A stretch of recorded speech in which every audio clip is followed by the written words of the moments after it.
Good day mga kaamats! Welcome to my YouTube channel. Ako po itong si Eds, ang inyong kaamats na lagi may tapa, ganun. Okay, so today is Friday mga kaamats. Grabe, tapos na naman ang linggo.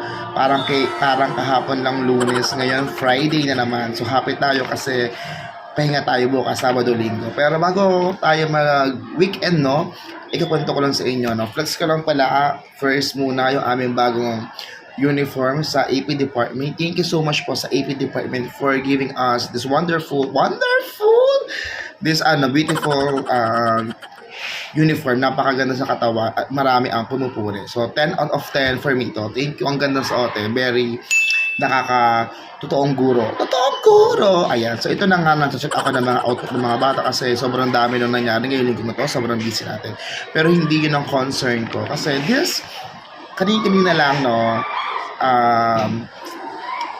may nakakatawang nangyari sa akin. Kasi, alam niya ba, bago ko pala ikwento yun, noong nakaraang linggo, naglaba ako ng mga sapatos ko kasi matagal ko na siya gustong laban. Pero, hindi ko siya nagagawa.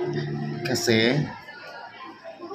tawag dito, hindi ko siya nagagawa kasi marami din akong appointment kapag weekend, pero nung nakaraang linggo is available ako. Kaya naman naisipan kong laban yung aking mga sapatos. So ito na nga, nalaban ko na siya, and then nung isang araw ko lang siya naalala na mayroon nga pala ako mga nilabang sapatos. Siguro mga 8 pairs yun ng sapatos. Lahat yun may sintas maliban sa isa. So kanina medyo malilate tayo. Ayoko malate, no? So gusto ko maaga pa din tayo. Kaya dali-dali ako. So nag-prepare na ako, inayos ko na yung gamit ko. At ang nangyari nga is yung mga sintas hindi pa siya nakaayos sa mga sapatos ko. So ang pinili kong sapatos is yung sapatos na walang sintas para susuotin ko na lang. So goods pa naman yun, maganda pa, malinis pa.